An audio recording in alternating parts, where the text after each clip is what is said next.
Jesus Freak here. So, after a long time, an old friend of mine returned to my chat room, and I hadn't talked to her in a while. I guess she got busy or whatever, and I hadn't seen her in close to a decade. Well,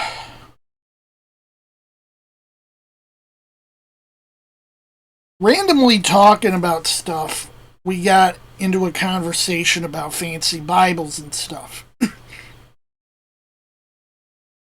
And I commented that the fanciest Bible that I had purchased with my own money was an R.L. Allen Clarendon. Now, I don't have it with me in this room. It's in the other room, so I'm not going to go fetch it. But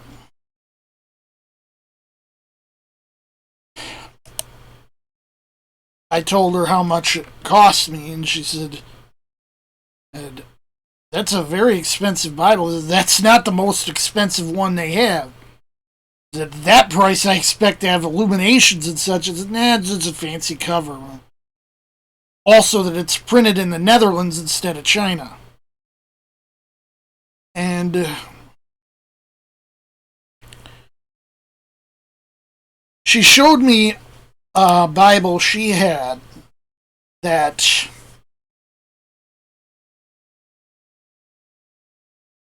she had, I guess, when she was being taught.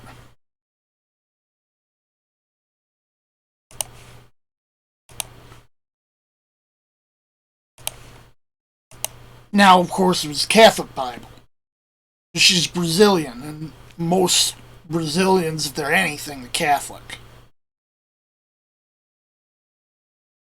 It was a little Bible, probably about the size of this one. And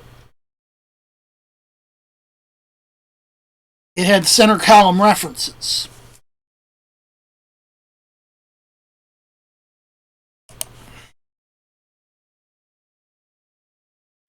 And I showed her some of my small Bibles.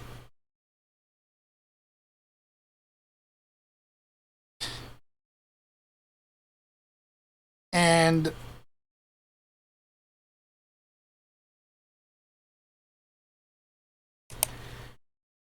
while we were talking, I said, you know what? I'm going to order myself a Bible in Portuguese.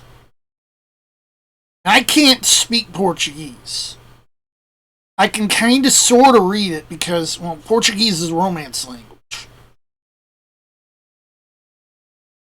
The closest language to it that I speak is Spanish. And they're not that far separated. Yeah, there is one language in between them, which is a not very well known Galician. But basically, you know, they're very close languages. Now, I have a hard enough time sounding natural when I speak Spanish. If I try to sound Portuguese, it'll be an absolute disaster. And one of my friends from Portugal actually called me out on that. That my Portuguese pronunciation is just terrible. And of course, you know, it's going to be with a Portugal type accent, not a Brazil type accent like this friend had.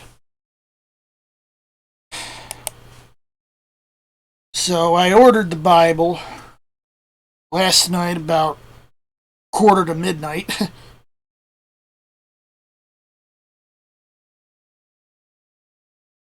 And I commented how most of the time when I take a picture of a Bible and I leave it open, the Bible's going to be open to usually Psalm 119, 105.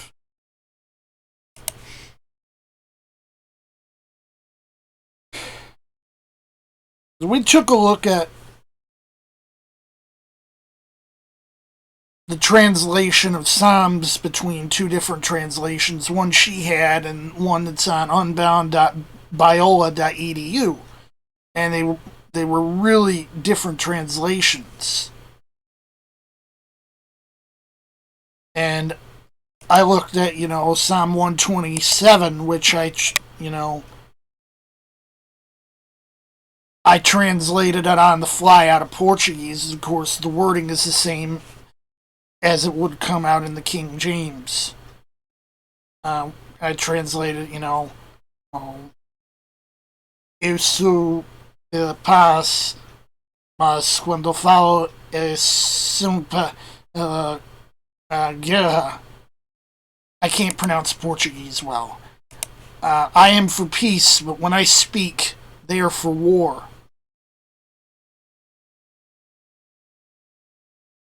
And we were comparing these, and I said, pointed out, she pointed out how different the wording was, and I said, it's also possible that your Bible, being Catholic, was translated from Latin.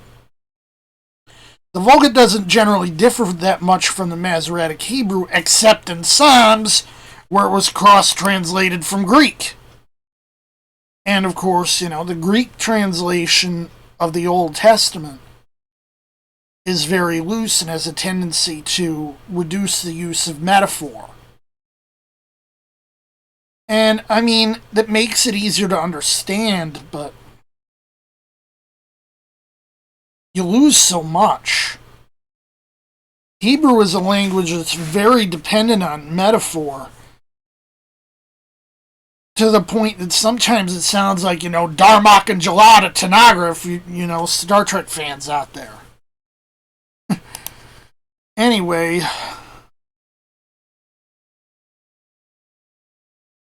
she said, I think the Psalms is a book that should stick as close to Hebrew as possible. I said, I would agree. And I told her about the differences with the Greek translation. She said, not only for that, the Psalms are words of power. There's a bunch of angelic evocations that rely on them, and it was carefully laid out in Hebrew. Very so often, this is her exact wording, it's not exactly natural English. She said, very so often, people say they feel immediate peace after reading Psalms. It's not random. And we were talking about certain verses where, different versions are going to have different readings. And I pointed Psalm 8:5, where I had translated, was a person that you'll remember him, the Son of Man that you visit him. You've made him little less than God. And her translation said something which, it was in a very antiquated form of Portuguese. Of course, it said something about not much remains to him that he should be a divine being or something like that. And of course, as you know, the King James says, what is man that thou art mindful of him, and the Son of Man that thou visitest him? For thou hast made him a little lower than the angels. Which was an interpretation, goes back a long way, and of course shows up in the Greek, and was exploited by Paul in Hebrews. Yes, I went there.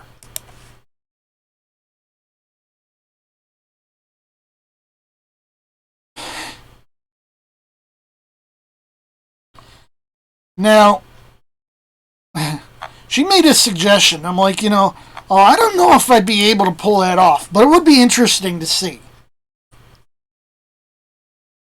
And she showed me this book. There's some people on the internet who are, they're like neo-pagans and stuff. They'll take these books and they'll put these fancy covers on them with all this, three-dimensional decoration and with straps and stuff. And I've seen Bibles that were done up that way. She showed me this, grimoire, and it had a pinnacle on it with the moon in the middle of the star. And I said, And if I look at that cover, it makes me want to go, Moon Crystal Power, make up! If you know Sailor Moon, you'll get the reference. But I said, if it would be interesting to try to do a Bible like that. Of course, I'd want to use a larger Bible. I'd probably want to buy like I guess something like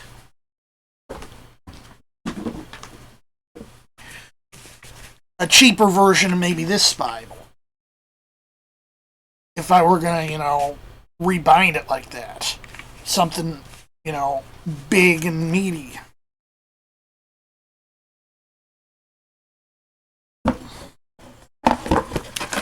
But I said, it would be funny, although, not necessarily in a bad way, because, I mean, a fancy decorated Bible is not a bad thing. I said, it would be funny. Now, I have this Bible here, and I've shown it. This Bible is a rebind I personally did. And probably the best binding rebind I've done, and it's not really all that fancy. I just took a paperback and put a piece of leather over the top. But that's basically all I had to do. And I said, what if I took one of these and went out the whole bang with it? With raised hubs and with, a lot of this three-dimensional imagery on the top and with, buckles and stuff like that. I said, I don't know if I'd be able to pull something like that off, but it would be interesting to see. We could do that stuff too. Why not? And I said, even the major publishers are starting to get in on it. Because in the past, we haven't really associated, the third dimension with the major publishers. And, when Nelson started doing their premium Bibles, they originally had the flat spines. Look right here. This is a Nelson Bible, and it has raised hubs. The 5 raised hubs, even.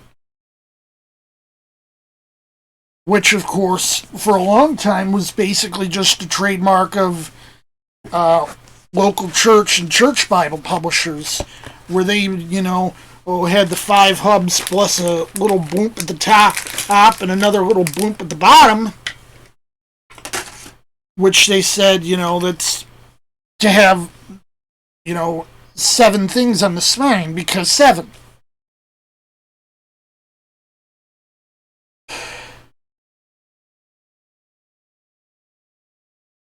I said, that would be a nice project.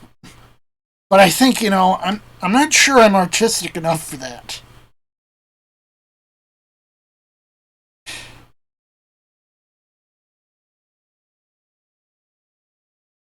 And I mentioned, how sometimes I go to Michael's and pick up a piece of leather or something that I could use for that.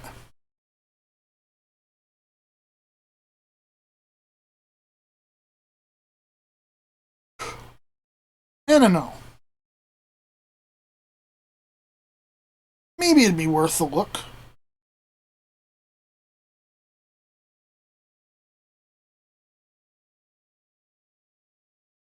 I got some hardback Zondies out in the other room I might be able to take a look at. I don't know if they'd be usable or not. Could buy something cheap from Trinitarian. Anyway, some stuff I'd been thinking about. Jesus freak out.